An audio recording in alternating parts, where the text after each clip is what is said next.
Well, welcome back to Sixes and Sevens. We're on episode 7, and I'll say it right now: Vegas, baby. Oh, how was it? Oh, mate, it was good. We, as they say, winners win, and that's what I went there and done. I went there and conquered Vegas, got the win of the NRL Nines, and mate, it was an unreal trip. I guess when we spoke about it the other week, I was a little bit nervous, obviously flying into Vegas and getting there and stuff, meeting the boys for the first time, and we had a training session, and they were all talking about their war stories, about they'd been in LA, they'd been in all different places, which was cool. And I was just like, I think, winding back the clock and thinking what it would have been like if it was a few years ago. But it was really good. And to Troy Saudi from Titan, he was pretty cool about the boys sort of letting the hair down. But once we sort of had our training session the night before the comp started on a Thursday, he made sure the boys didn't go out or drink for the 2 days of the tournament was on, which was a massive effort from our team because there were a lot of young blokes. And so you're staying at the casino? Or staying at Treasure Island, like pretty much 5-minute walk from the Caesar's Palace and the Strip, bro. It was, obviously, you know, Vegas is like, man, it's got all the nightclubs and that in the hotels and stuff, and How the it was so cool. How'd the boys stay in the night before the game? That's a big effort. Mate, they were pretty good, and it showed in our results. Obviously, we won it. We had our 4 games on the first day, which was interesting because America was meant to play Greece on the Wednesday night. The game got cancelled, so Greece and America come into the Nines. We played Greece first up on the Thursday morning, the Nines. So Greece and America was meant to be 13-13. Yeah, but then they put a Nines in for the competition in a comp we're in. Yeah, right.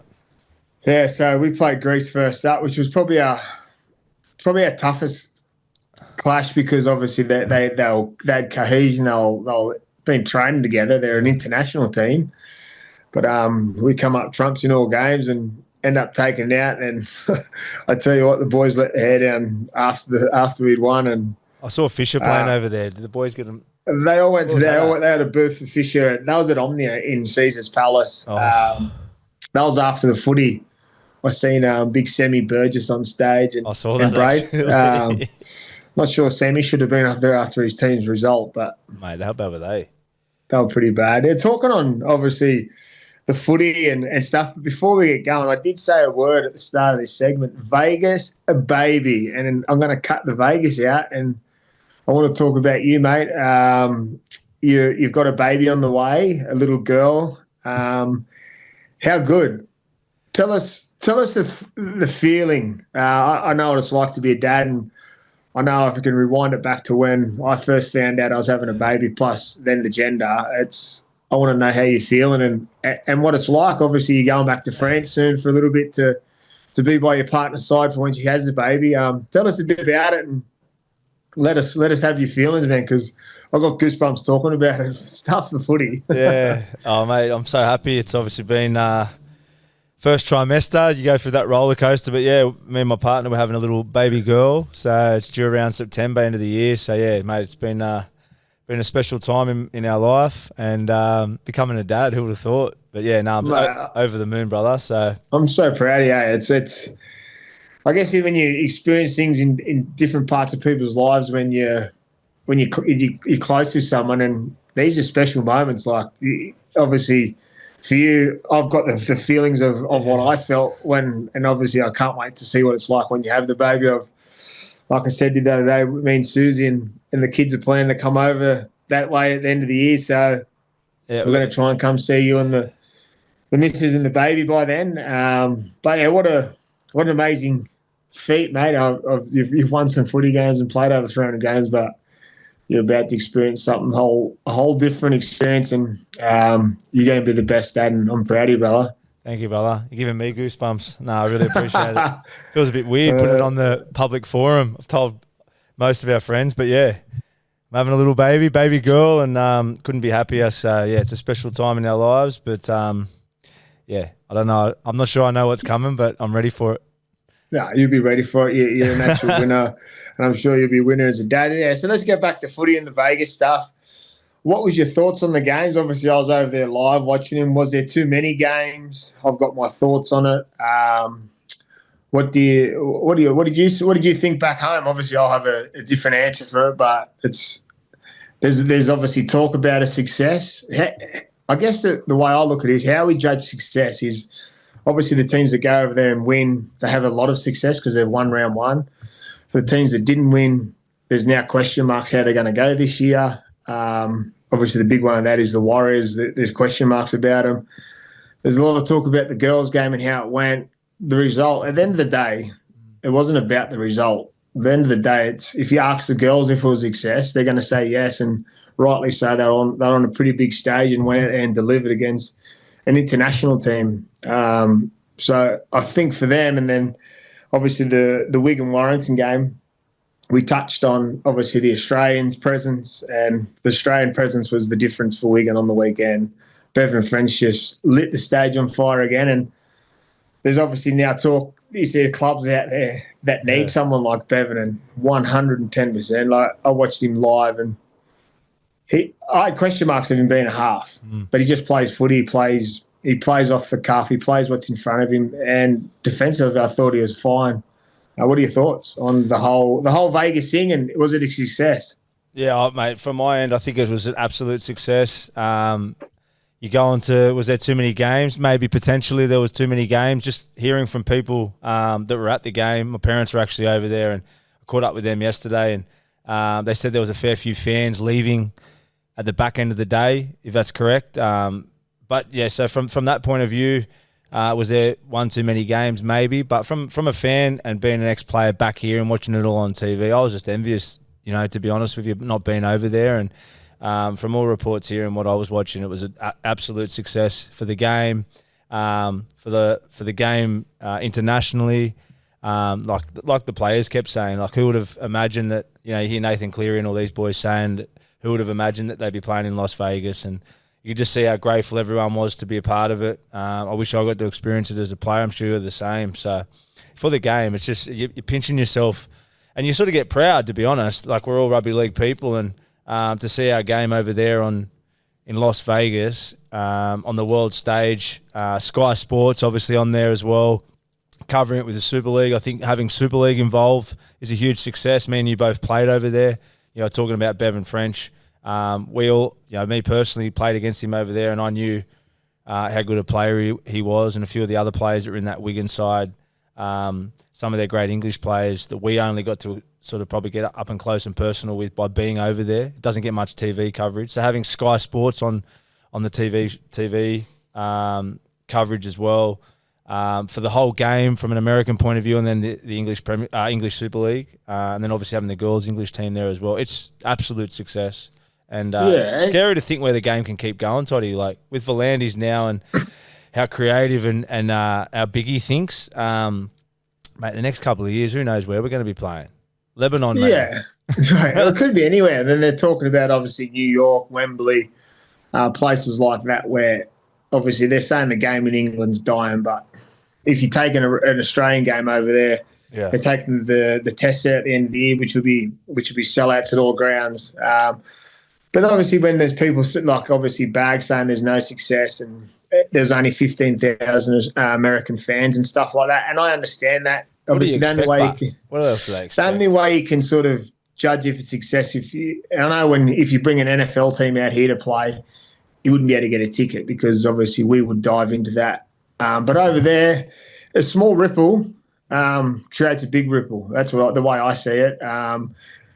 The fans, the players, for a player like Nathan Cleary to post something today about how special it was to be in Vegas to play rugby league, that shows it's a success. To the fans walking through Fremont Street, the fans I've seen speaking to about the game, young and old, they were excited about being in Vegas. And when you think about Vegas straight away, you think of the movies The Hangover or the party when you go there.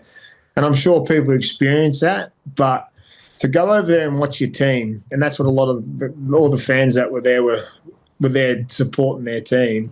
You're going over there to obviously, one, you have to invest your money to it, hard-earned money to go over there and cheer your team along. So if you ask them a success, they'll obviously say yes because that was their dream to go over there and do it. And for players to come out and say it, it's a massive success for me. Will the game in America get as big as it is here in Australia? No, it's not going to. It won't be that way. But I was at the combine. I seen some crazy athletes. Oh, that would have been mad. Who'd you see there?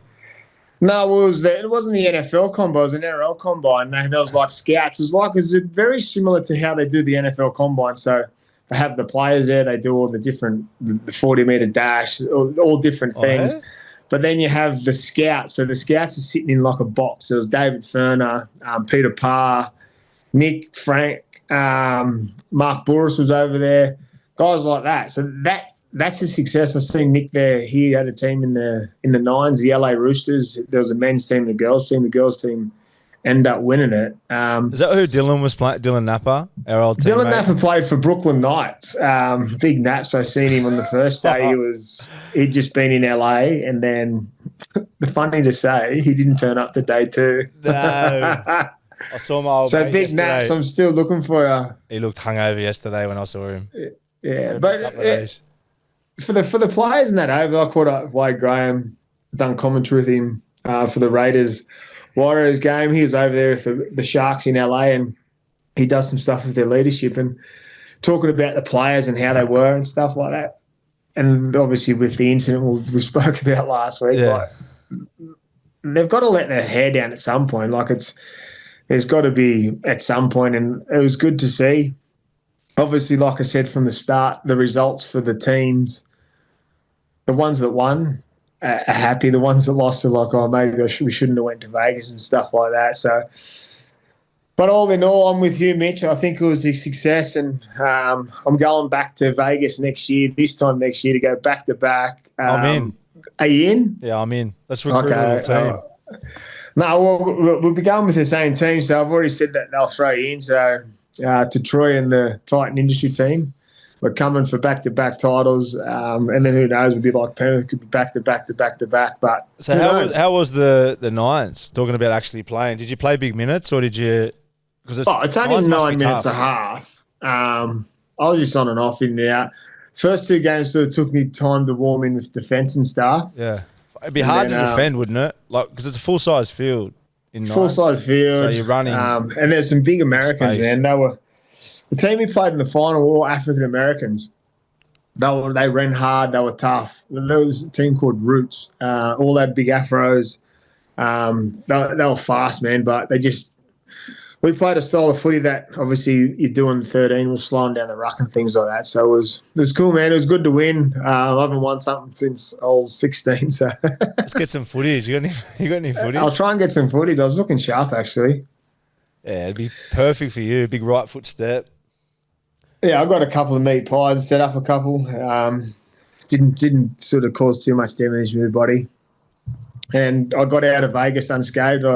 I tell you what, there's some rude heads at the airport on Sunday when I was flying out. I was sort of sitting there eating my food, and I was thinking how some people must be feeling. And I was grateful to be sitting there having a nice feed and knowing that I'll get out unscathed and back to talk some shit with you, which is good. And I got some good news from you. Another scary talking point, Cyclone Alfred's coming for me. Ooh. So I'm here in my house at home. I'm not in the studio waiting for Albert to hit. In all seriousness, what is it? Is your area high risk or is it pretty safe there? No, it's high risk. So from pretty much Brisbane right down to Grafton, they're saying is in the zone of where it's going to hit. It's still off the coast at the moment. They reckon tomorrow night at 6 o'clock, or the rain will start later tonight, and then they reckon the gusts of wind and the cyclone will hit land by this time tomorrow maybe. There's people in the streets who obviously putting sandbags out the front of their houses, tying stuff down. Look at the waves on the coast. There's like, I've seen the thing Mick Fanning put up yesterday. There's massive surf, like they're getting towed in on jet skis and things like that. So it's obviously scary times. It's one of those things you don't know until it hits. So I'm just sitting here waiting. Come on. So what have you got to get out, like a boat or something there? In all seriousness, no, it's not like, you know, where I live. I'm on land, so obviously the only thing that is the issue for us is that the roads coming into us and out will get blocked at some point if they say it's going to happen. Obviously, with power, I've got a generator if we need to, and if not, I'll vacate and go to my sister's where she's in town, where it will still hit there too, but just to get away from sort of way. So we've got a place to. Obviously, we'll always have a place to stay, but it's just like hard to get in and out. So there's no work. Everything's closing on the Gold Coast and around this area tomorrow and Friday, and obviously all sport, all transport, airports are getting closed tomorrow.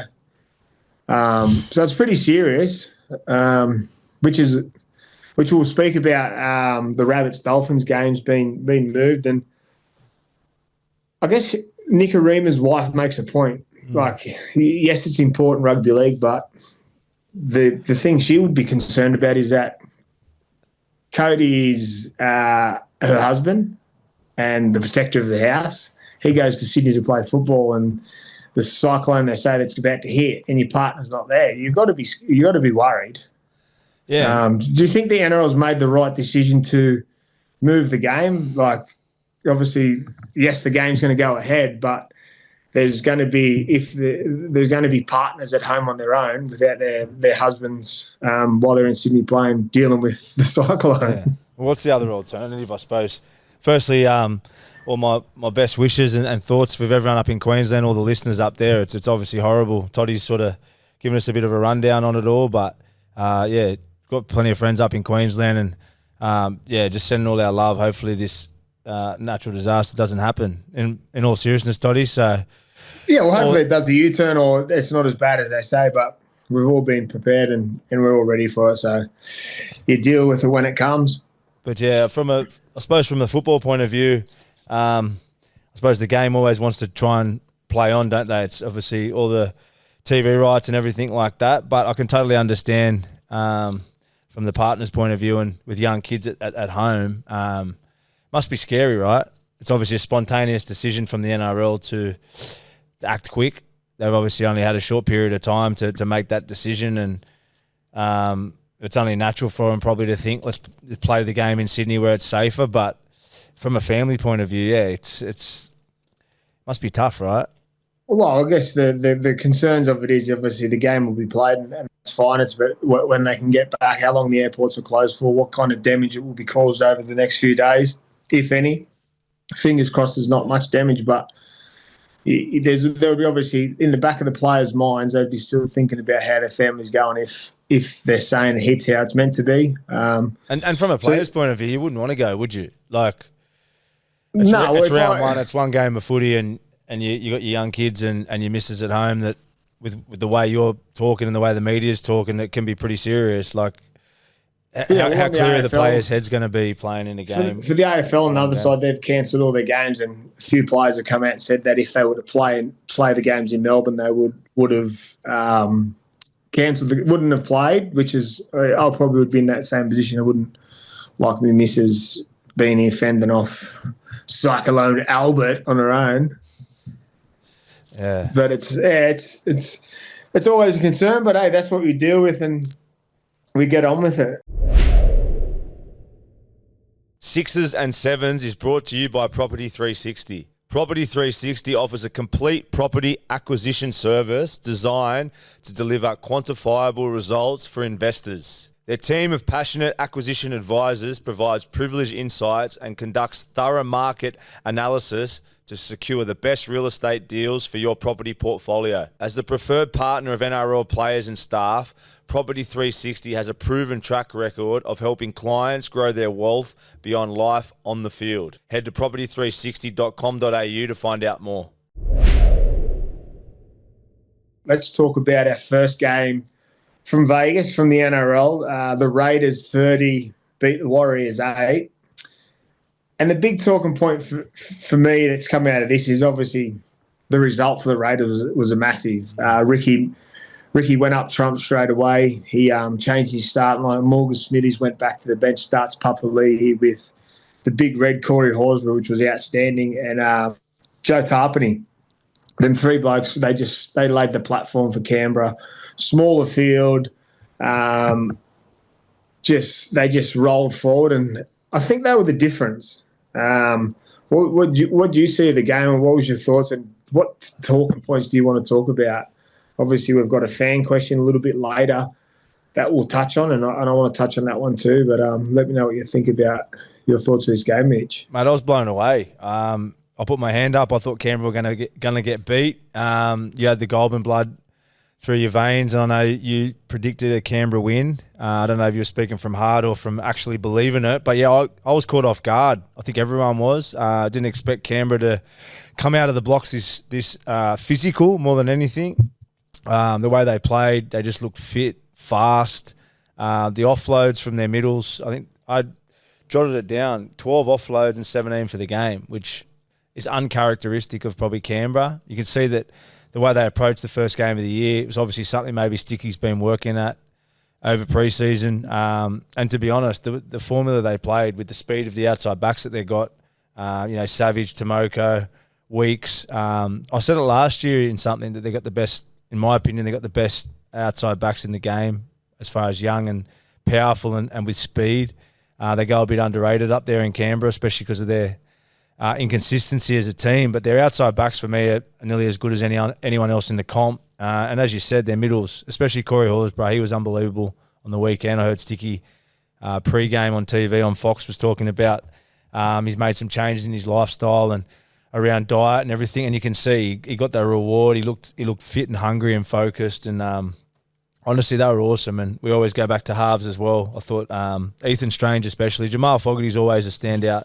He's always going to do what he does. But Ethan Strange, he come up with that second try. We had a hand in that second try on that right edge. We spoke about him evolving his game this year and starting to get a little bit more involved as a ball player, not just a runner. And it was just really good to see. And then on the other hand, Warriors were underwhelming, that's for sure. I was really surprised. I go back to pre-game when we touched on the Warriors and how they were going to play, and we spoke about them. The way we spoke about Canberra just then and their power game and their offloads, that's how I imagine Warriors to play, with Mitchie Barnett, Fisher Harris, all the middles that they had and their X factor around their halves. That was the Warriors I was expecting to see, and we just didn't get it. It's way too early to write them off. You can have the worst games in round one. We've been there, and you can still come away with a premiership, but it was really surprising, wasn't it, Toddy? Yeah, it was. And I'd sort of echo everything you said about the Raiders. Jamal Fogarty and Ethan Strange obviously played on the back of a good forward pack. As you said about Horsburgh, it's like he had a license to offload. And my concern at halftime for Canberra was that if they had a few lucky bounces, a few lucky calls with the offload, and if that goes there against them in any other game, they might find it difficult. So I'm sure they'll sort of touch on that to help that. But for the Warriors and me, and I'm going to bring up the question from Ashton Thomas, a Waz fan here, and well done for supporting your team. Would be curious to hear from the lads on their perspective of what they would have done differently if they were Metcalf playing behind a pack that wasn't going forward. And I watched this game live, and while it looks like the Warriors didn't go forward, in that first half, the Warriors had lots of opportunities to win the game. Not win the game, but to be better off. They were down by 6-0, 6-0 for a long time. And they had all the possession too, didn't they, Toddy? They had all the possession.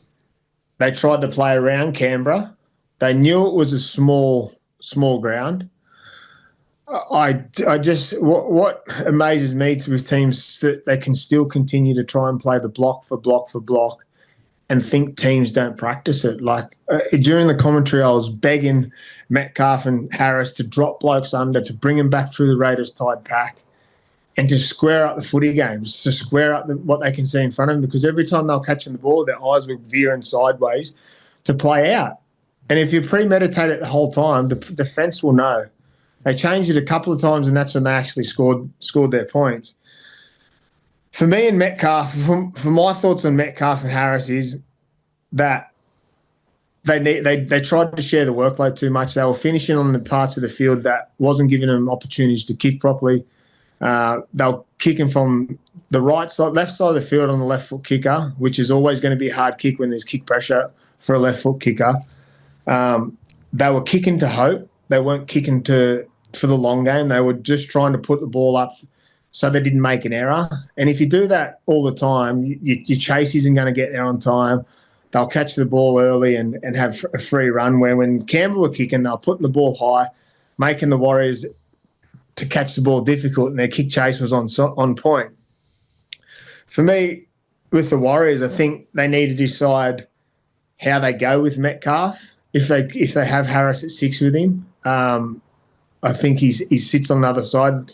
They've got Tanner Boyd at the Warriors now. He's a natural 7. Do they go with him and play Metcalf back to his natural position as a 6 as a runner? Because the concern for me in Metcalf was that he lost his running game because he's obviously trying to control the team, and that's fine because you're trying to work into different jobs, but you don't want to take someone's strengths away. I felt when I played half, I would lose my running game because I was too busy trying to organise, and then you become a traffic cop, not a player that with instinct and eyes up footy. So I don't think they were behind a beaten pack, Anton. I just think they've got a lot of learning to do as halves. We speak about playing on the front foot and the back foot, and I think they just didn't do it. The Canberra done it better than them on the night, and that comes purely from Jamal Fogarty. He took pretty much the whole kicking game of Canberra. But like I said, I'm not going to kick and bash Warriors after round 1. I think they can fix it. I think their big concern, and someone they missed, is Tohu Harris. Their link through the middle. When Walker come on, he sort of changed that a little bit. If they start with him, they've got options there. But I guess when you've got options, it's how long you stick with what you've got. But for me, I liked Metcalf over Harris on the weekend. I think he's got more potential there. But I'm not a Warriors coach, and they've got some issues there. I think in that, but they're always going to. We knew they were going to with Johnson obviously retiring and Harris retiring, even though he's not a half, but he plays like a half through the middle of the field. So thanks for the question, Anton, and I hope we answered it best we could for you. I love what you're saying there, Toddy, when you spoke about Metcalf and you explained yourself in a situation where you go out of a different style that suits you and one other part of your game suffers. And it's such a good thing. A good example on the weekend of the way Canberra played, where they played fully free and offloads, and that's a bit of a Jamal Fogarty attitude, isn't it? He prefers to play ad lib and off the cuff. That's his sort of natural habitat, isn't it? And then credit to Sticky, he's obviously identified that, and then he's brought everyone else around them to suit that sort of style. Whereas you just said, I think you can tell the coaching of the Warriors over the preseason has been a lot more about reining in their style of footy and playing a bit more conservative. And as you said, though, the side effect to that is it becomes a bit mundane, or it can become a bit mundane. Johnson could play a bit of both styles, I suppose. Sean Johnson, when he was there, it was more naturally that flair, but with age, he learnt that long game a little bit more. I totally agree with you. I think Metcalf trying to change his style, which he sort of needs to an extent. They need someone to be that leader and kick the corners, but the side effect of that with their team was very predictable, as you said, and it definitely that energy of him playing that style and losing his freedom sort of rubbed off on the group, and they played predictable, as you just said. Then it was block for block, and most teams just chew that up. They've got to find a balance and go back to it again. But Canberra, if they can stick to that Canberra style that they played on the weekend, mate, they'll blow a lot of teams off the park with that style, and it's a credit to them that they're using the ability that they got. They got players that can offload. They got a halfback that plays instinctive, and they got quick outside backs like Savage's try assist when he skipped across field. It was all ad lib, but Sticky's gone in there. I don't know if it was a pre-planned idea. It was just the way the game went, but to have them all on that page, they've obviously practiced that sort of stuff over pre-season. It was great to watch. Yeah, Canberra for me is I've got him in the top 8 after watching the other day. They're back row in Hudson Young and Hoskins. They both can play football. I didn't think Canberra had any other different game than what they usually play, but as you said, when they offloaded, they all flooded the ball, and they didn't flood the ball just from that one play. Every time there was an offload, was the play after they went again, because they've got the ability for their back rowers to play footy. Savage gets across the field, hits Hosking, punching a hole, and he throws a long ball to Timoko. And when they've got players like Timoko and Savage in the backfield, Sebastian Cripps, they score tries. Is Timoko eligible for Origin, Toddy? Just a question, little curve. No, he's a Kiwi. He's Kiwi, so I thought Savage will put. They're saying there's going to be media push now for him to play Origin. So you probably see Savage in a Queensland jumper this year. But I just want to touch on the Warriors a little bit before we sort of jump off from it, is that I would like to see him play off Wade Egan a little bit more. They've got their big middles. You identified Fisher Harris and Mitch Barnett, which are both guys that will carry Titan close to ruck. I feel if they can play to the middle of the field, and we talk about Roger, how he used to play at the Roosters, he sort of went in off the wing and then would go to fullback and him and Minnie would swap. I think they can play that style of football where Egan jumps out and uses his middles as decoys with their halves out the back, but out the back to play an option to drop a bloke under or to play tight to their fullback out the back of a back rower. So not the big long sweeping plays anymore. Get to the middle of the field, find a quick play of the ball, and then push both sides of the ruck. And then Chanel Tavita Harris and Metcalf on the back of the push with someone dropping back under to get in the lazy middle that had just created the quick play before. And then Roger and Chance back through the middle using their feet, because even if they play at the back and play square footy, Chance is an outstanding player. Someone said he's not a high-end fullback. That's bullshit. He is. He's just not a high-end fullback passing the ball. He doesn't have the ability to play short or long. He's a natural runner.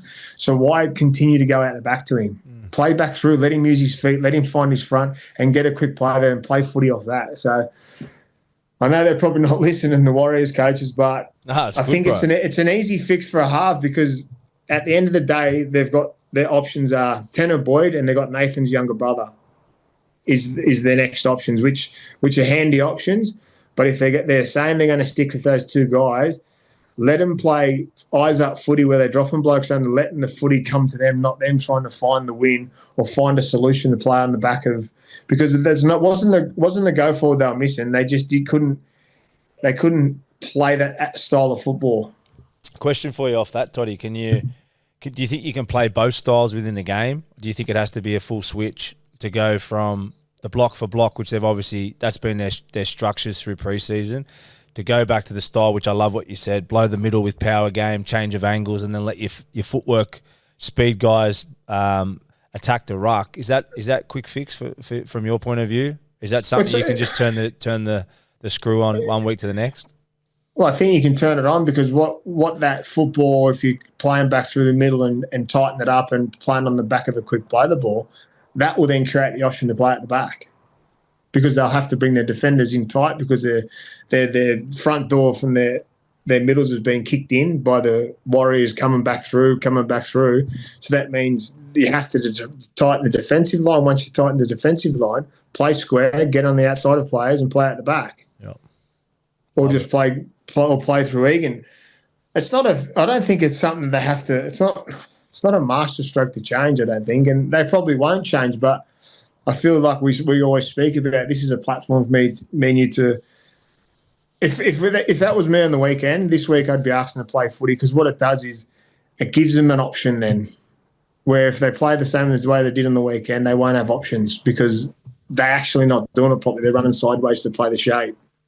It's so true what you said before. The way teams defend at training now with the block for block, you're doing hours and hours of repetition. It's predictable, isn't it? Unless you're blowing a team off the park and getting a super quick play the ball and the defence is on the back foot. If that's your only go-to, it's a predictable style of footy, isn't it?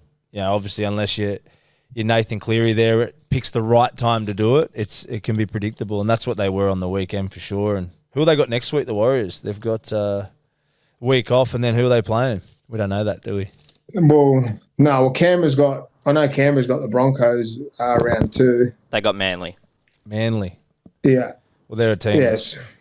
They're a team that will cause them trouble, and defensively, it's probably perfect to play through the middle, because their edges are so strong and they're talk through the halves if that's where they're going to play. But to wrap that up, I'm going to give a massive pat on the back to the Canberra Raiders, and I think they're in for a big year. And for the Warriors, just continue to get better. Yeah, that's all we ask, and well, their fans are asking, not us. So I don't give a rat's, but it's sort of, I think they've got a lot of work to do, and rightly so. They've got new players in new positions. On to our second game over there, and it was one of those things. the Panthers 28, Sharks 22, and this was a game of tit for tat.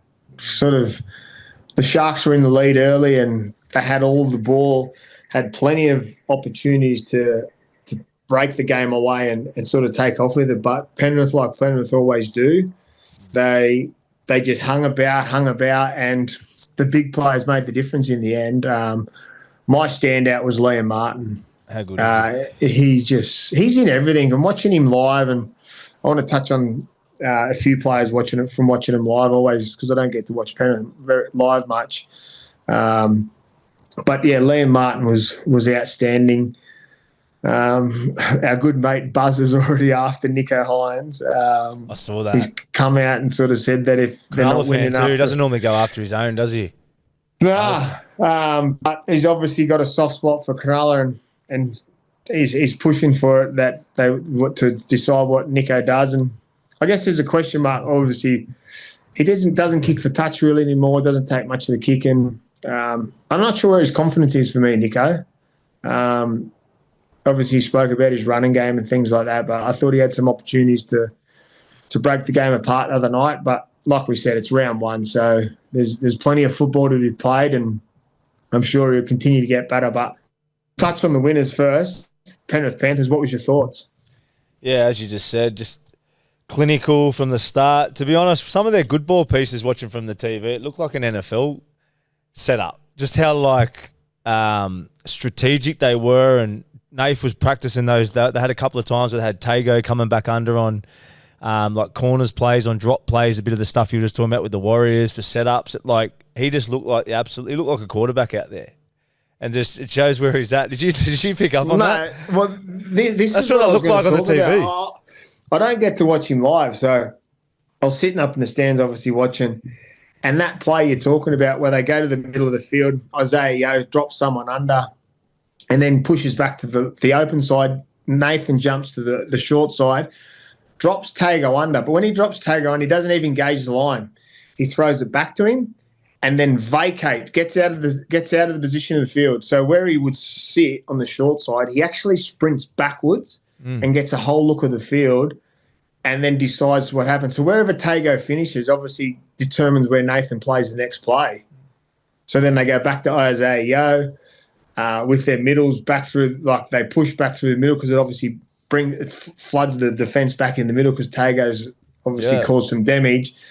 And then Nathan decides where he goes for them. But then they do it again, because then Dylan Edwards comes back from the other side and creates space. And the try that they scored when Isaiah played out the back, it looked like Nathan was going to do exactly the same thing, gets the ball deep early at the back.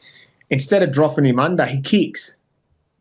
He kicks for him. The fourth tackle kick, where usually he would drop someone under. Drop him under. And it's just crazy that he's just playing play for play. He's setting up a sequence. We talk about Penrith and systems, that they're a well-oiled machine. And it's like that when the quarterback pulls the thing back and sees where it's at. It's just orchestrated so well. And I noticed it last year in the back end of the year they started doing it, but it just would create havoc for the defence, because obviously Nathan's the indicator for all fullbacks at the defence. So wherever Nathan is on the field, teams will always put an extra number. Yeah. But when he does that, he falls out to the back of the play, so he's in no man's land. He's actually not a threat either short side or long side until there's a play the ball. It's crazy. He's not only playing 2-3 plays ahead through the sequences, he's setting up sets in 10 minutes' time. Like the kick, as you just explained, that was almost punch for the big knockout for the kick that was planned from sets before. It honestly was like an NFL quarterback, and you got to give Isaiah Yeo a rap too, though, right? To be able to play that style as a half, he's got his safety net there all the time, just doing all his organising for him and taking so much pressure off him. But honestly, they're just so good to watch, and you wouldn't have even known the player turnover over last year. You wouldn't have noticed, would you? Like with the way they still had that power game. There was periods of their game where I think they had to do it the hard way. There was a couple of probably misreads in D, especially that late try, the double lead off Trindle there. A few little combinations in defence that kept Cronulla in the game. But, like my perspective on Cronulla as well, I thought were great. I think they're going to have a big year. I still got it's harsh to say. There's still a bit of a jury out on Nico, to be honest. I feel like you're right. I feel like he's struggling to find his groove a little bit. I know it's only round one, but I think there's a little bit of a confidence thing there. I can tell he was working on his running game, and you could tell he wanted to inject himself, but I feel like he's still just finding his game and his niche there within the side. So yeah, I think that a lot's going to determine how high Cronulla climb the ladder on the back of those two, and we spoke about that before. But to Trindle's credit, I thought Trindle was great. I love watching him play. He had a hand in at least two of their tries. He come up with a really nice pass late in the game, which nearly got him back in even in the game. Back, I think it was last. He put one of his middles over near the post late, and he got caught up short. But he had heaps of good touches. But just Penrith in general, just to watch. Like you just said, it was like an art form. Watching how they construct the sets, just everything that they just so clinical, and it's scary to think that they're just going to keep getting better, Toddy. Yeah, they will get better because it's round one, and just the changes they had to make. They lose McLean early to a HIA, which was looking outstanding in that left centre spot. Dane Laurie comes on and fills the centre spot. They didn't have Brian Toto playing, so I thought for the Sharks, as soon as that happens, I thought they would have just attacked that side. They had Joy early with playing outside Cole, obviously a new kid in first grade, so they wouldn't have worked. He played good. Yeah, he was good, but I thought the Sharks could have attacked him more, could have went at him, made him make more decisions. They had Laurie in the centres with him, so they had an edge that wouldn't have done much preseason together defensively. So I thought they could have went at him and made him kept asking questions at him, go away from their game plan a little bit to see if they can upset him even more. Because at the end of the day, when you lose your centre that you've been training all preseason with early in the game, and you've got someone that doesn't really play centre, plays fullback or in the halves, it becomes difficult. And they just let it go. They didn't sort of push the envelope at it. As you just said, then having that ability to change on the run, similar to what you spoke about with the Warriors, about if something's not working within the game, it's on your halves, it's on your coaches to send messages down, but it's on your halves and your key players to adapt. Right, you can't be stuck in a structured mindset, and you can see that with the better sides, like we spoke about with Penrith. They're not only playing 2-3 plays ahead with Nathan, they're playing sets ahead, and everything's got a method to the madness. There's always a reason for what they're doing, and they attack weaknesses in the defence. And I think Cronulla can definitely take a leaf out of their book there. And without being too harsh on Nico, that's probably something that he's got to evolve in his game, is just playing a little bit more strategic probably in his decision-makings when he's running the ball and attacking the right defenders. And I still like him as that running player, a bit more freedom. Let Trindle take the reins, and I think they play better with that style. But I think them too, the success Cronulla's going to have is the stuff we just spoke about, being able to adapt to different situations within the game, because they got the go for Cronulla, and with Fanua Blake there now, they're going to be in every fight. It's just going to keep coming down to moments for them, isn't it? And 100%. And Penrith's the benchmark, and Cronulla took it to them to the 80th minute. So there's no doubt in where Cronulla are going to be in this competition. They're going to fight. They're going to fight for the title, but we just had to talk about what went on in the game and where we thought it could have been fixed. And now, obviously, the review of the game, we're now previewing what's coming up this weekend. And for everyone's round one, obviously, them games are gone from Vegas, and the much-anticipated round one. And it's your team, the Roosters, up against the Broncos, which is a scary-looking Broncos team. Scary-looking Broncos team. And obviously, their form in the preseason, they won the preseason challenge. Roosters weren't so great in that, but now it's time to talk. Round one, there's points on the board. There's points. Sorry, we're fighting for 2 points. I think we'll get a different look and a different attitude from the Roosters. But where do you see Roosters' points coming from, and how do you see this game playing out? What's your thoughts? Yeah, well, I think from my point of view for the Roosters, I think they're going to be really physical. I think they're going to simplify things. It's at home, but it's going to be potentially a wet game of footy, depending on all this stuff going on coming up from up your way with the weather. But I think a wet track levels this game out. I really think it does. I think with the Broncos travelling, playing away from home, with a big pack, the weather conditions could really even this game back up. I think the points for the Roosters, a lot relies on Tedesco, right? I think he's the leader there. He's the best player of the Roosters, and I think there's no doubt, we spoke about it a fair bit in this show, and there's been a lot of chatter post trial matches around the Chooks and the sort of transition that they're going through. So I think a lot of reliance is going to be on Teddy and his influence to come up with the big moments. They've got a steady head there in Chad. Chad will thrive in this challenge. We spoke about that. He's obviously getting older and he's on older legs, but he's a leader. He's played a lot of games, close to 270 games, and he's played plenty of blockbusters to start the season in round one. I'm sure he'll keep it simple, kick the corners. But I think there's going to be. I think the home ground advantage to the Roosters and the weather conditions could certainly play its part in keeping this contest closer. But it's going to be a tough ask against a big Broncos side. We spoke about their roster as well.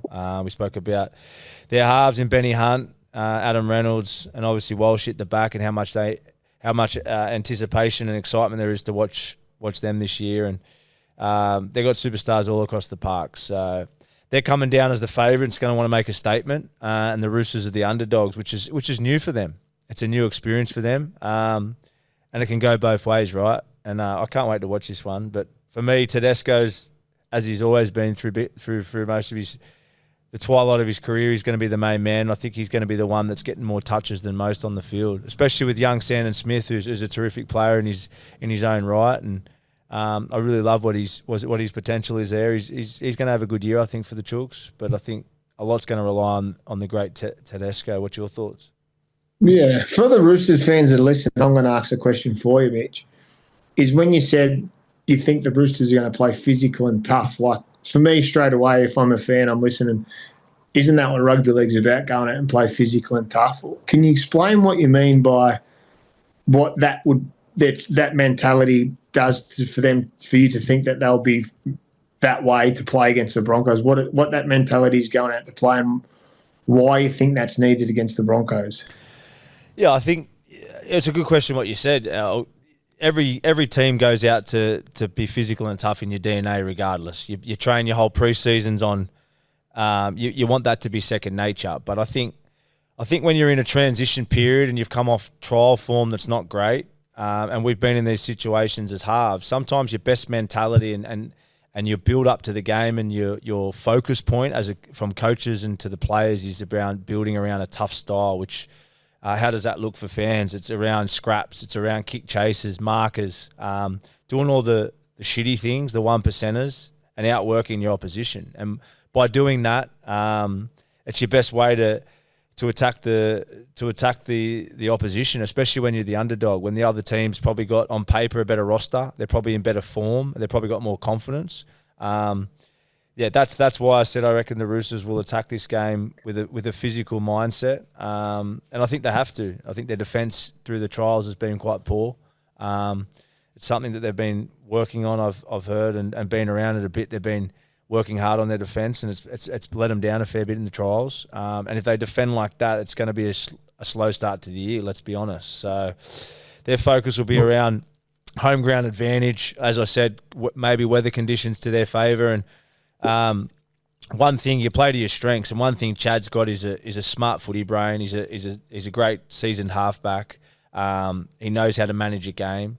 Get on the back of Chad, kick the corners. As I said before, Teddy's your man. Teddy's your X factor. He's been there, done that. He'll be throwing his punches on every play. And the Chooks across the board, even with all the transition, and they've got a great roster as far as their pack. They've got a great pack. I'm just looking at it now. They've got a great pack. They've got great outside backs. There's a lot being said probably off the back of the names that are out of the roster. But if you look at the pack, there's a great team there to go after and hunt week after week, but especially this week at home. Well, the players that are going to hunt, if we're going to play that way, you've got Lindsay Collins up front and the two back rowers, Angus Crichton and Victor Radley. I'd love them in my pack if I'm going to hunt people, that's for sure. Yeah. Steepy too. And that's, as you said, like it's sort of the Broncos, the out-and-out favourites, which is not always the case when you come up against the Roosters team. So Roosters are in the unknown there. But it's for the Broncos to lose. And they've had their trial form, which was really good. They won the preseason challenge. But they've still got some new players that they're going to, when it comes out to, when there's 2 points on the line, it's going to be a lot more physical than it was when they played the Dolphins up here 2 weeks ago in the trials. So I'm confident the Roosters will obviously play better than they did in the trials. But it's, you look across the Broncos team, and I think the Roosters pack's better in their back row anyway. They've got it's a big call, Jack but it's probably right. Grabowski, Jordan Ricky. Well, I'm taking Angus Crichton and Victor Radley over both of them. Yeah. If I'm picking a team, they've got Cope Hetherington in at lock, and Pat Carrigan moves to the front row with Payne Haas. Well, I think Pat's got a big job to do to work with Payne. Obviously, Payne's always been the go forward, where Carrigan's played a bit of football at 13. When he was at 13, now he's going to go in the middle. So. Yeah, Spencer and Lindsay. There's a good lineup there in the pack. There's no doubt. I think it plays for a great game. Obviously, the two superstar fullbacks at the back for both teams is going to be, obviously, everyone's will have their eyes glued to them two and how they go. Roosters with 2 new centres. So I'm really looking forward to seeing how this one plays out. As you said, a home ground advantage for the Roosters. Could be a bit of wet weather footy. That's a big Broncos. one, Toddy, isn't it? The centres there, the centre pairing for the Roosters compared to the Broncos there. And probably when we talk defence, your defence, as much as the centres are wide on the defensive line, they're a big part of your D, aren't they? The way they jam, their talk, their kick receptions, everything like that. Your centres play a big part, and especially with the loss of Suwali and Joey Manu there. For me, that's their biggest hole. Obviously, Luke Keary's a big loss and Jared, but defensively and probably what we saw in the trial games, having younger centres in there can take some time, especially when you've got a younger wingers there with Dommy Young and Mark there as well. So, yeah, big test for the centres of the Roosters this year, but talented players. Hopefully they can learn fast and get over their trial form. I think the game's won in the halves. Who's got the best kicking game and who controls the game, plays the long game in this, because it's round one. Both teams are going to give up and sort of wave the white flag. So it'll come down to who plays the long game, who kicks the corners, who plays on the when they get the momentum. Where do you see the Roosters' points coming from? As I said, I think Tedesco being busy. I think the only risk this year with the Roosters, and we just spoke before about the Warriors, and you went in depth about styles of footy. The Roosters just got to be cautious of being too structured. I think that once again we go back into their trials, and obviously losing Luke Keary and Joey Manu, who was a real X-factor, ad-lib type of player for them, came up with a lot of big moments. Jared's go forward there with his little passing game and tip-ons. They just got to be careful of not getting into that mundane, structured type of footy, because as we just said before, teams eat it up. Good defence eats that up. And that's the fear, isn't it? That's probably the fear where the Chooks are at of falling into that style. So for me, it's Teddy's probably the one that's going to be the X factor off the back of those block shapes or the styles of footy that they're playing, or being busy around offloads, or getting in out of dummy half and sort of taking it on his own shoulders a little bit. That's sort of how I see it. Well, that's the predominant way Chad usually plays, isn't he? He plays that sort of block-shaped footy, sort of gets up front wide of that from outside A and B, and got his lazy middle, lazy outside forwards, and then plays out the back. So is that what you mean by, like, obviously just the structure of it, to change it up a little bit, bring blokes under, sort of play a bit of ad-lib footy for Tedesco? Yeah, I think so. I think they've still got to play the style that suits the club. You're not going to go out and play something that's against the strengths of what the players are, and Chad brings that. He brings that squareness, that organiser. But, I just think with the players that the Roosters have lost, as you just said, who's their X factor? Well, they need to have an X factor this year. They need to have someone that's going to break the game open and find points for them. You've got to remember, last year the Roosters scored more points than any other team in the comp. Yeah. So there's a good DNA there. And that's probably been a consistent thing for many years, and at least in the top 2 or 3 in attack. So you don't lose that ability to create. Yeah, you lose it a little bit or a big time when you lose a few players, but there's still plenty of. Walker's a big hole there. Sammy's a big loss there too. He brings that ad lib. So yeah. High completions take all that out of play, though, too, at the start of the year, don't they, Toddy? You know, they talk about your first 5 games are won off the back of who completes the most. So, as we said earlier, rein it in, play physical, complete high, kick the corners, and I'm sure the Roosters will rack up some wins, but it's hard to pick this one. The next team we'll be talking about have got 2 outstanding X factors and some new additions to their team. The Tigers will still be without Jerome Buller. The young kid Heath Mason will play fullback up against the superstar Kalen Ponga, but all eyes are going to be on the 7, Jerome Luai, in this game. And for me, I think he can be the difference. I love the Knights' trial form, but I think the much anticipated wait to watch Jerome Luai in a new jumper, I think will spark it. Is it an upset? I'm going for the Tigers, Toddy. It's at Campbelltown. The game's at Campbelltown. We spoke about home ground advantage in early rounds. Knights having to travel. Be a full house. Do you think it's an upset? I think if Tigers win, it's an upset, 100%. Yeah. Okay. Well, we're springing an upset here because we're both going for the Tigers, and I think it's going to be on the back of that man. He thrives under this pressure. He's been waiting for it since he stepped foot in Tigers jersey. About he's getting out of the pen of Nathan's shadow, and he's setting a precedent for himself. And he thrives on these challenge. And what bigger challenge? Round 1 at home at Campbelltown Stadium. Obviously, you got a superstar outside him in Lockie Galvin, but what I've seen from the Tigers in the last trial, in their go forward and stuff like that, and their players, their strike, I'm comfortable that I'm going for the Tigers.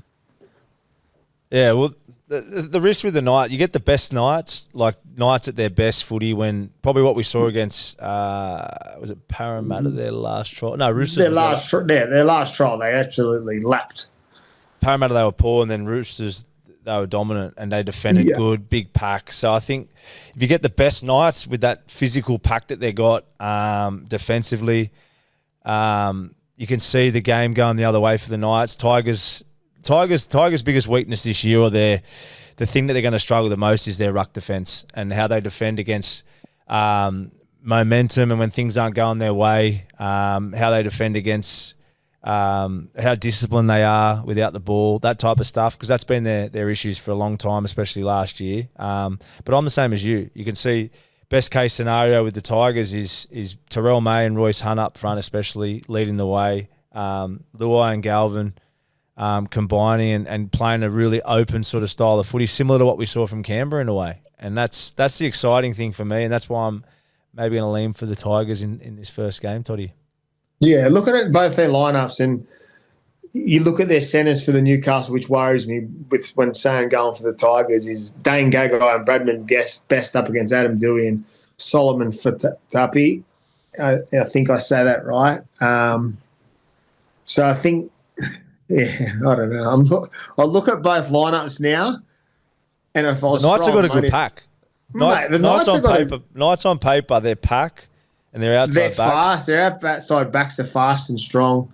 Obviously, Fletcher Sharp's new at the 6, Jack Cogger. So, yeah, it's going to be – I'm still going the Tigers because obviously the home ground advantage, the much-awaited first game for Jerome Luai and how he shapes up. But it's going to be a game. It's going to be some exciting footy. Let's hope the weather stays away and they let both these teams throw the ball around and play some footy, because what I've seen from Newcastle in them trials is that they've got the ability to throw the footy around. And I love Kalen Ponga's form. I love how confident he looks at the moment. He's sort of going under the radar. He didn't do the flashy, outstanding, or the plays that everyone expects in the off season in the All Stars game plus the trials. He played tough. He played like he was in everything. He didn't sort of over hedge the bet. He played footy, and you like that in your superstars because it means he's developing into. He's starting to understand what he needs to do just for the Knights to win, and it doesn't sometimes need to be superstar plays. It just needs to. He needs to be in more plays than not.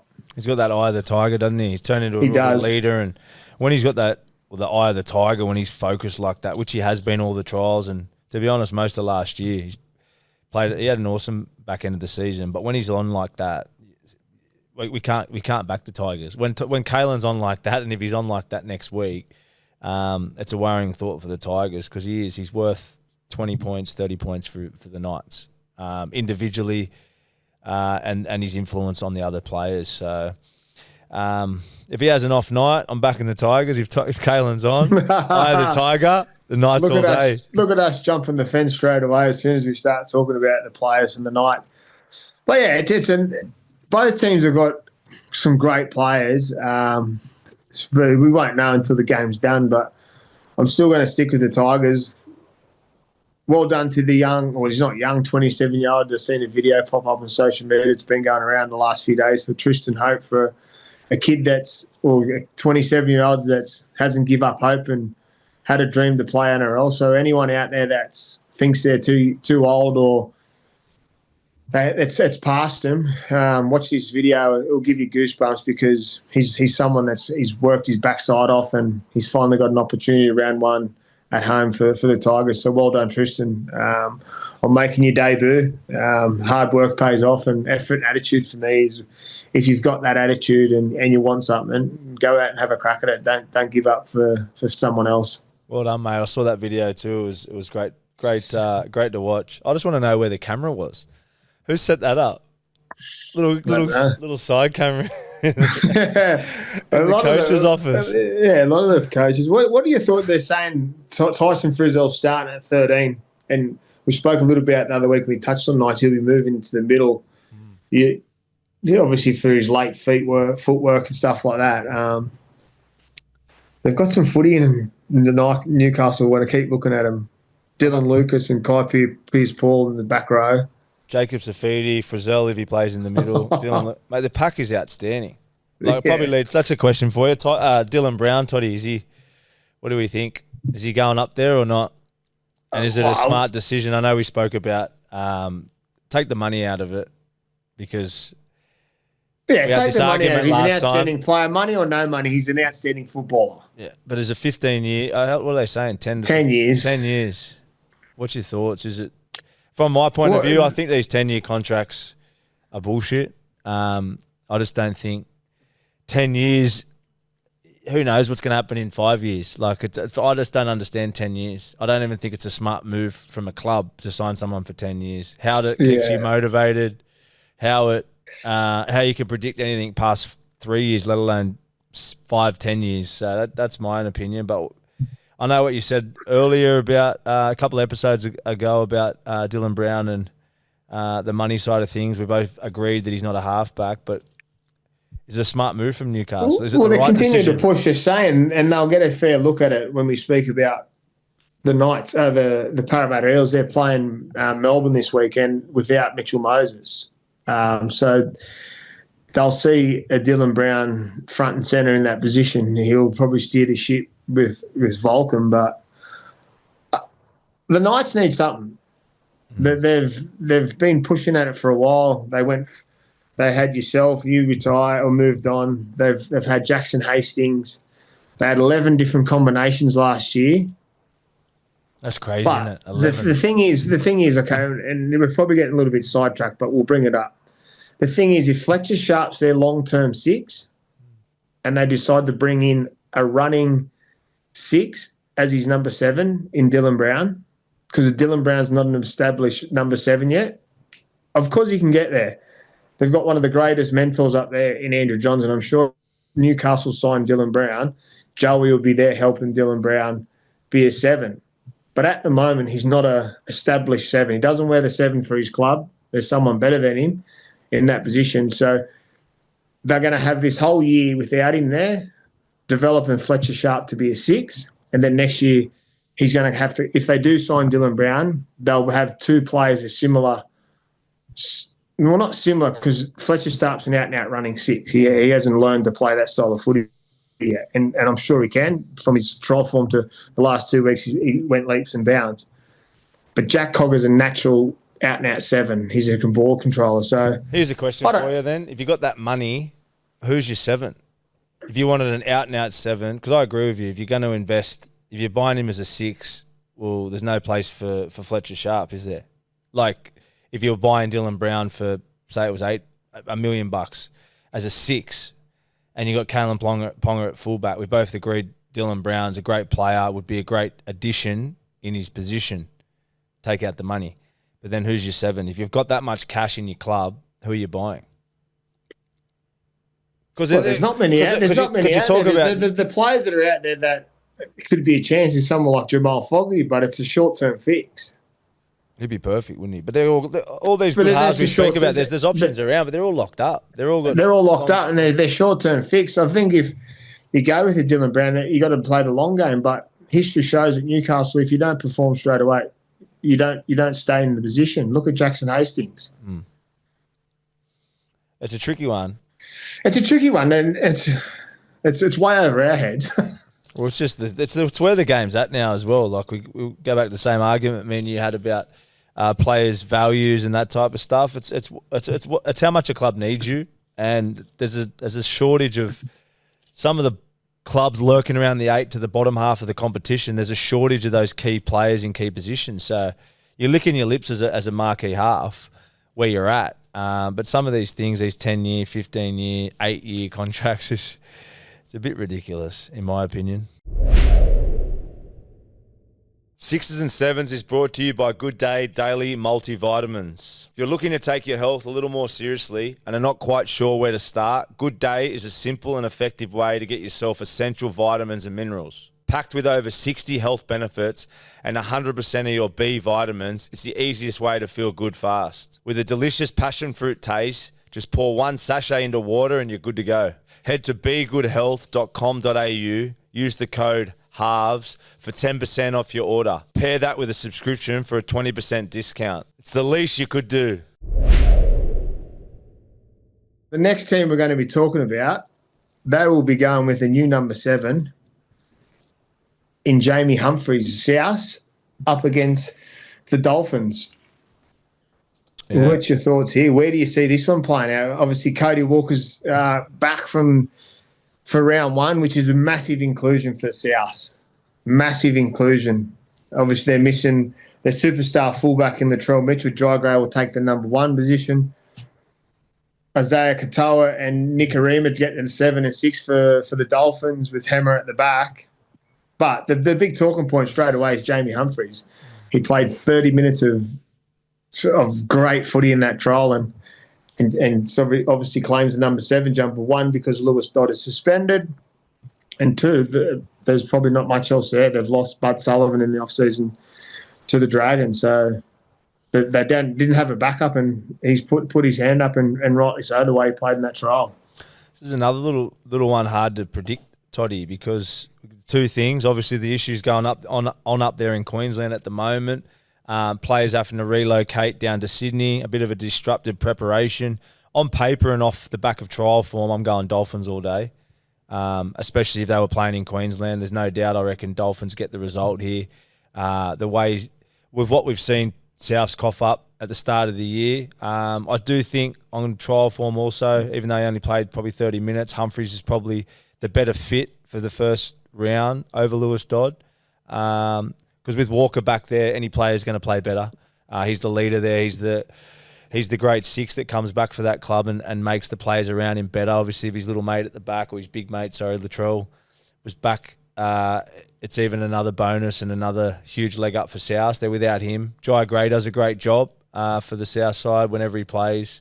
Busy play, you know what you're going to get out of him. But they're going to be better with Walker in the side. They're going to have more strike, and I think Humphries will relish in this opportunity. I still think the way they defended, I just don't know if they can turn that physical disappointment that they played in the trials, turn that around overnight from 2 weeks ago from that Charity Shield game.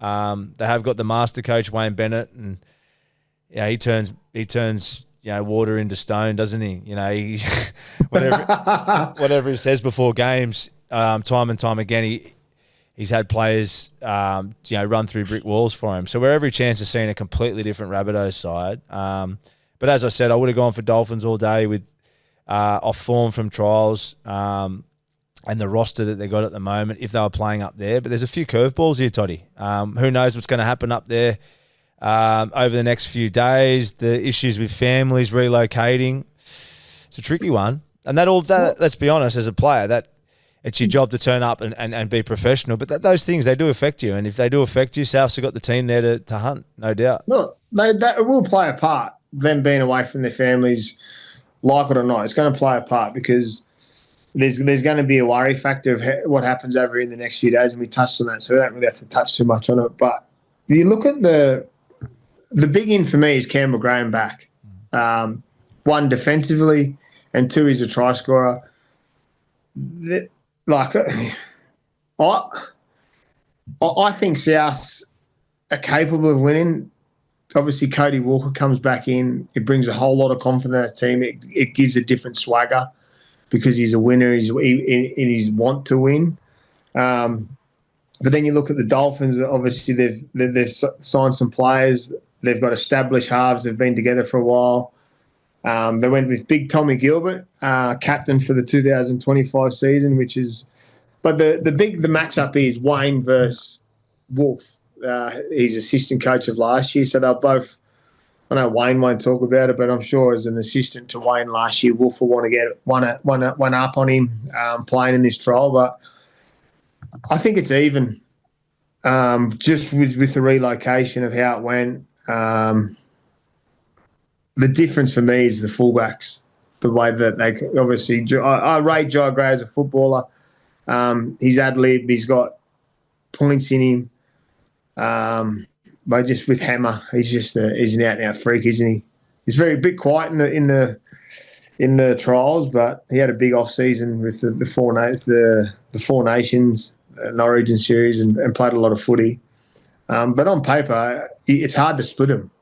Really excited to watch the Dolphins this year. We speak about Katoa and his development, another year older.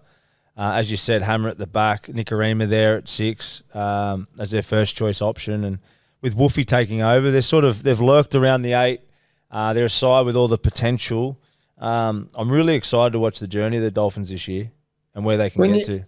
When you say Katoa, and we always talk of him because he's a 7 or a 6 when we talk about it. Obviously, our name 6 and 7s, we like to touch on it. And we talk about players getting better. Last week we spoke about Nathan, his levels in his game. Where does Isaiah's levels come from, and what do you want to see from him to get better this year? Because he's a superstar. He's obviously an outstanding player, but if you're writing down your goals, if you're Isaiah Katoa, where do you want to get better?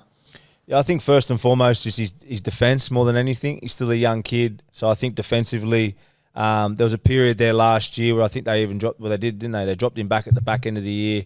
Talk coming out of it that he was missing too many tackles. I did a couple of the games with Triple M. There was a fair few times where he was sort of just falling off tackles. He's a big body, he can tackle. So I think, as we know, longevity as a half, get that right. But I'd like to see him play.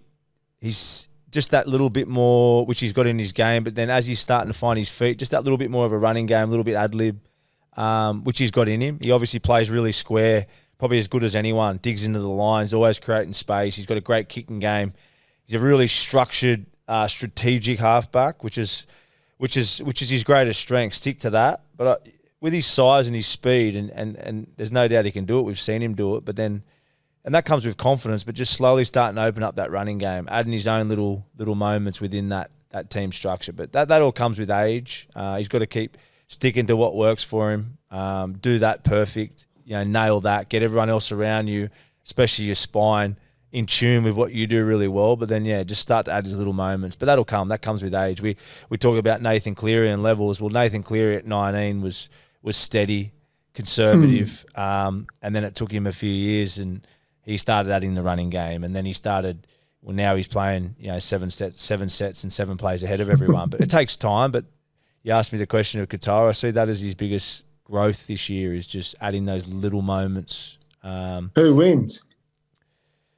I'm going to go Dolphins, but once again, it's like the Tigers. I'm the best fence sitter ever.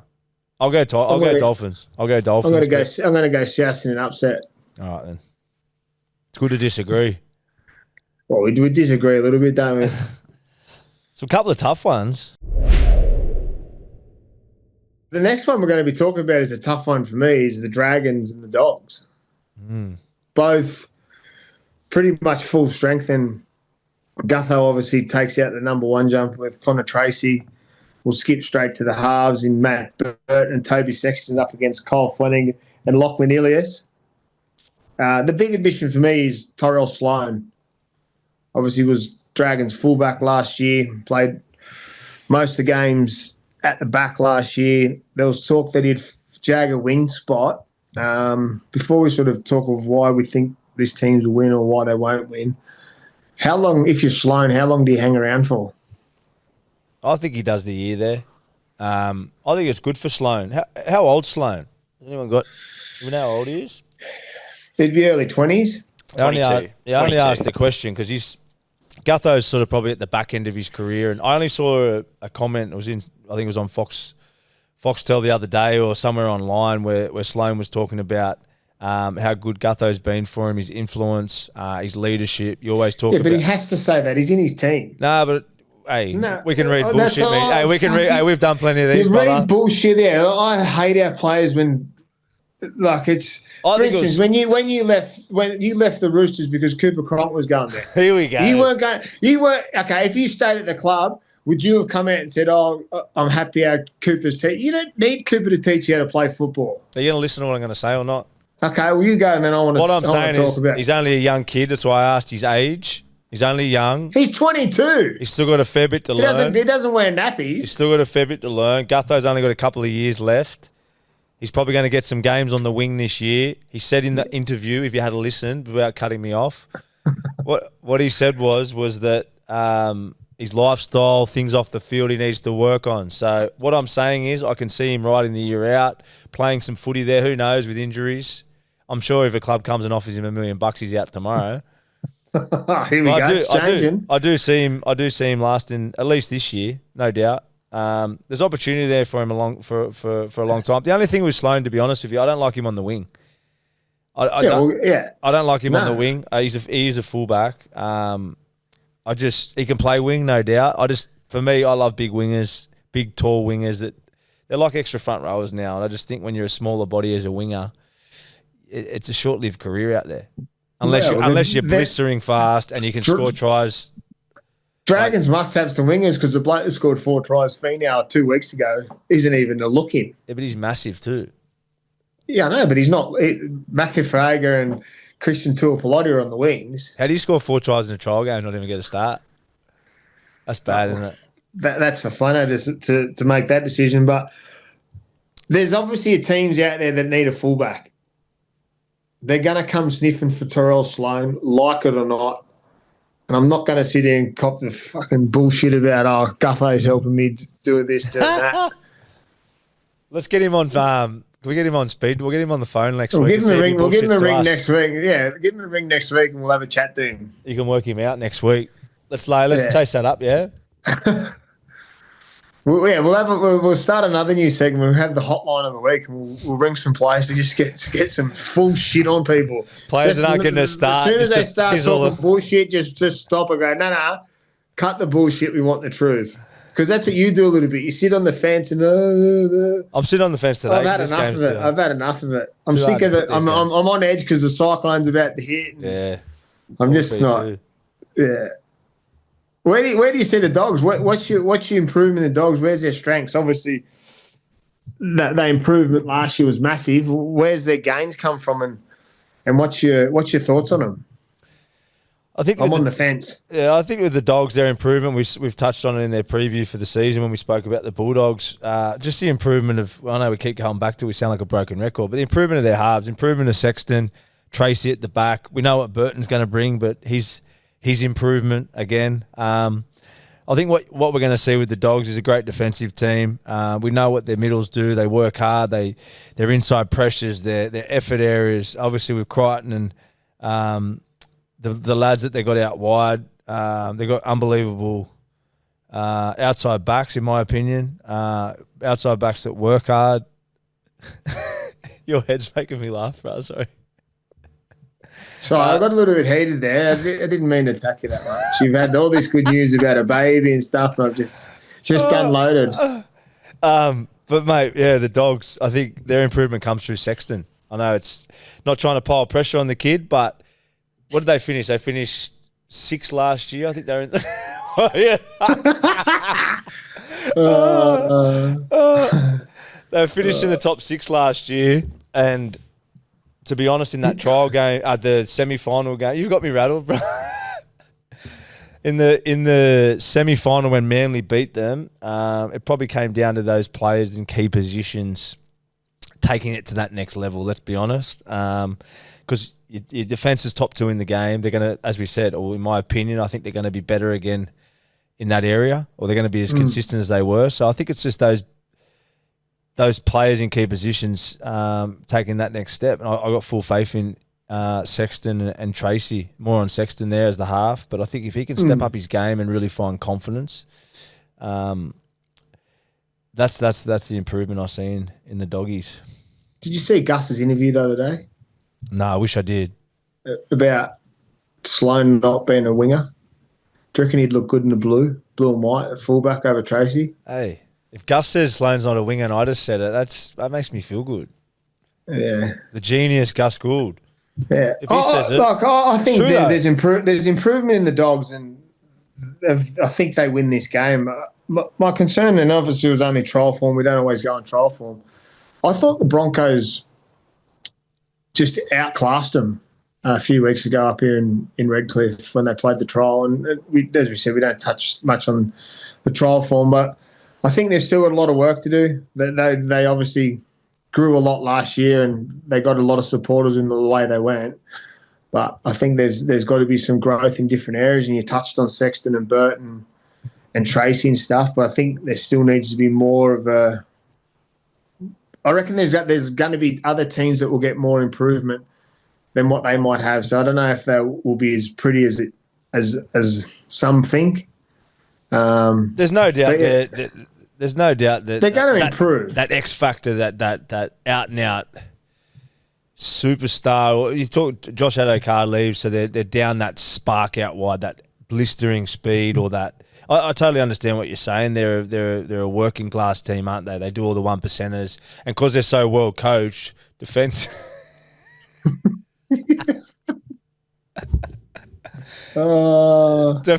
Defensively, they're rock solid. So, but yeah, going to that next level will depend. Who a lot wins on their then? halves.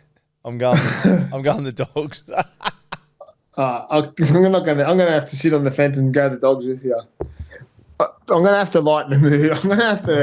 I'm gonna lighten the mood before we go to the next game, which is the Sea Eagles and Cowboys. If there's any sponsors out there that want to sponsor the show, a drink sponsor or something, Pups to the rescue. I've resorted to Lions drink bottle. So I don't know. We're not going that bad, are we?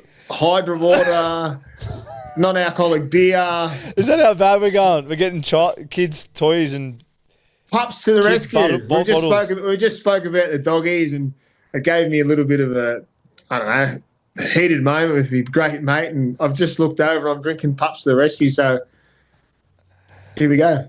Pups to the rescue, major sponsor. Cheers. Yeah. The Cyclone's got me. Pups to the rescue's got me. Everything's got me flustered. The next team we're going to be talking about is, like I said, the Sea Eagles up against the Cowboys. And young Tom Duffy takes the driver's seat at the Cowboys in the number 7, beats Clifford to that number 7 jumper, and he'll be up against the superstar in Daly Trevor Evans, a massive task for the young kid. But looking at both teams, they've both fielded very strong teams, but for the first look this year we'll see Trbojevic, Brooks, Cherry Evans, and Jake together. The 3 brothers all starting this weekend. The interesting one for me is Jazz Tavanga at 9, with obviously Croker out, and Jake Simpkins takes the 14.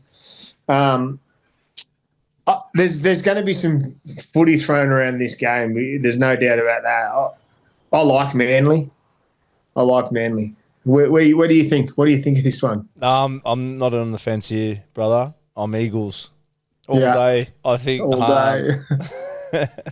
Home ground advantage at Brookvale. fresh legs for their best players. Obviously, sitting out for most of their trials. I think all their trials, Cherry didn't play in any of them. Tom Travojevic and Brooksy there. Obviously, like you said, Jake as well back. At home, I love Manly. I think I can't see them winning the comp, but I can see them in that top 6 if they play to their potential this year and have all their best players, the players we just mentioned on the field. When you got Tom Travojevic on the field, you're every chance to get against any team. And Cherry's in that sweet spot of his career. Just keeps getting better and better. So Manly at home for me. Hats off to Tom Duffy too, like you just said. Jake Clifford misses out, but off trial form, and we've given him plenty of compliments. Tom Duffy, he's a super young player, so I'm excited to watch his growth. And then Dearden, captain. Congratulations, mate. What a player, what a career he's had, played at all levels, and now the captain of the North Queensland Cowboys. So congratulations, mate. Love watching you play, but I think the Eagles will be too good in this one. Toddy? Yeah, I'm with you. I'm not going to sit on the fence either. And how good's the lineup between Ruben Cotter and Jake Trbojevic? The two nuts going at it. It'll be a good challenge. But yeah, well done to Dearden. Obviously, he's not a young kid, but it's massive congratulations to him to take on the captain. I think it will make his game grow to another level. He's a winner. He's a competitor, and I think that will just make him more of a competitor and winner. But you're looking at the Manly team. I think obviously big Tommy Trbojevic will be fresh as uninterrupted preseason so far. The one I like, and obviously Cherry was always fans of the sevens and stuff, like he talks about it's not going to be his last season. He's going to see where it goes. He's not going to hang his boots up for Origin or anything like that. And we spoke at Manly at the start of this year just about life choices and stuff, and it was interesting to talk to him and seeing where he's at. And he looks confident. He looks fit and fresh, and I just want to see where he's going, because even last year he changed the way he played a little bit. Obviously, he's got Brooksy in the halves with him. Their combination, that will be massive. Yep. Like they relished together last year, but you know what it's like when you've got a halves partner in the second year. Their cohesion, their way they play together will be way better. Their depth to their plays and stuff like that. So I'm really looking forward to them. And another kid, Tatula Kola, the centre. I want to see how he goes in this year. He's a fast machine, and I'm looking forward to seeing how he develops and gets better this year. They got the roster there, Manly, don't they? When they're on, even ever since their glory days with the great Brett Stewart, Glenn Stewart, Fozza, Ches, they can blow teams off the park. But even the last couple of years, like even last year, when they're on, I remember games, I can't remember specifically who they played, but there was games where they were putting 40, 50 on sides and just blowing the ruck out with Tommy, Cherry, and all their big guns. Well, their middles, Paseka and their middles are massive. They're massive. Well, and they go forward. They find their front. They move. Obviously, they'll miss Croker. It'll be interesting to see how Jazz Tavanga plays, if he's just going to dish it off the ground and let Cherry sort of... Yeah. Or is he going to play a little bit of footy? Obviously, when Simkin comes on, he plays and gets out a little bit. It'll be interesting to see. The big one is there, my old mate and teammate, Siwa Takiaho. Mate, honestly, he's one of the better players I've ever played with, like as a middle. He was over in France with us 1 year. He struggled with injuries the last couple of years at the back end of his career, but absolute champion forward, one of the Roosters' best forwards over the last decade. Eagles would be blessed to have him. They've picked him up cheap, I'd say. But Siwa's an out-and-out leader, and get him fit. He is, with the modern game too, with his ball playing and just who he is and everything he's achieved, he could be their buy of the year. So I hope you go well, Siwa. Love ya. He'll be awesome for them, and I'm looking forward to watching him. And I think he could be a little golden egg for him. No one's really talking about him, but as long as they he's won comps, hasn't he? He's played in the fit. Middle. He's, as you said, if he stays fit, he's obviously fit. He's nabbed the number 10 jumper for round one. He's won grand finals.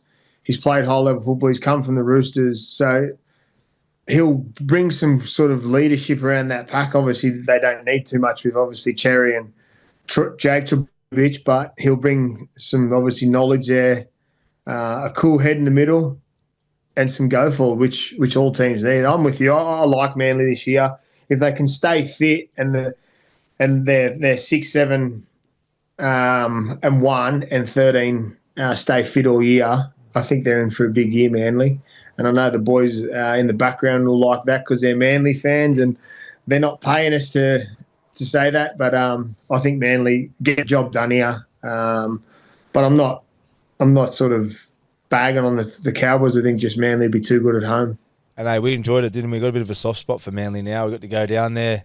Got invited down to have a bit of a chat in pre-season around lifestyle choices and how good of blokes were they? Ches, Tommy Travojevic, Jake coming up after and giving us some love. So we're behind you, boys. Well, we sat in the car for 15 minutes before it, and I was wigging out hard. Yeah, worried about what we're going to say, how it was going to be taken, because we've been in that position before when people come in and speak, and it's probably a good little thing to talk about. Like, obviously, we went in and then them 4 guys, their leaders, stayed around, and not just so much to thank us, they also asked some questions. Obviously, they asked a few questions of the topics we spoke about. Them players at the back end of their career themselves. Well, Cherry sort of spoke about what you said about perspective and things like that. So it seemed like it was taken really well. So thanks for making us feel comfortable, boys. Yeah, boys. The final game of the round, and it's the superstar lineup, Melbourne Storm, which is your team you tipped to win the comp, and mine also. And they're $1.08 favourites up against the Eels, $8. And they are full strength, 1 to 3rd. $8 the Dragons. Obviously, some big news for the Parramatta Eels this week with Mitchell Moses signing on to 2029. But on a sour note, we'll miss round 1 and indefinite with that foot injury. They're not sure when he'll be back. So obviously Ronald Volcom takes the number 7 jumper will partner Dylan Brown up against the superstar 6 and 7 in Jerome Hughes and Cameron Munster. I said at the start of the 6s and 7s podcast that Melbourne's my team to beat. And when I scroll my finger down their team, I like them. Ryan Pappenhausen, Will Warbrick, Jake Howarth, Nick Meaney, Xavier Coates, Cameron Munster and Jerome Hughes, their backline. Yeah, and there's no surprise that $8 betting agencies are pretty handy. A pretty good bet there, brother, because the Storm haven't lost a round 1 game, I think, in 20 years. I think, is that something right? I'm pretty sure I've read that. Yeah, I don't think Wayne. But it I don't sounds think right. Bellamy's lost a round 1 game ever. Ever. Well, there you go. I've heard 20 years somewhere. They're going to check up for us, but either or, it's a fuckload of games. It's a lot of games. Yeah. So yeah, and with Manly, with Eels without Mitch Moses, you'd be a brave man to go against the Storm in this one. 22 years. 22 years. Wow. Should be $20 betting. You put your house on it. You put your house on it. Well, my house will be gone by Cyclone Alfred tomorrow, so I'll put it on it. Brother, no chance. But yeah, it's just, I think Melbourne Storm here, home and hosed. Excited to watch Parramatta, but obviously the changes. Jason Riles, the coach, will relish in this. Obviously, coming up against coach. ex-Storm player coach. He'll be coming up against his own club, so he'll be out to win. I think any team coming up against Melbourne, 1 with their record and 2 their outfit, they're pretty much full strength. They've got Big Nas to come back in after his suspension. They're just damaging. Like, even their new signings, obviously, Stefano Kambanu, Josh King up front, Sean Bloor, as Aleli Katoa and Trent Loiero, and then even their bench, Tyron Wishart, Alex McDonald, he works his backside off. Tui Kamika and Lazarus Valapu. I haven't seen him, but he looks like a big giant. They got the complete team this year, like you just said. They're my favourites for the comp.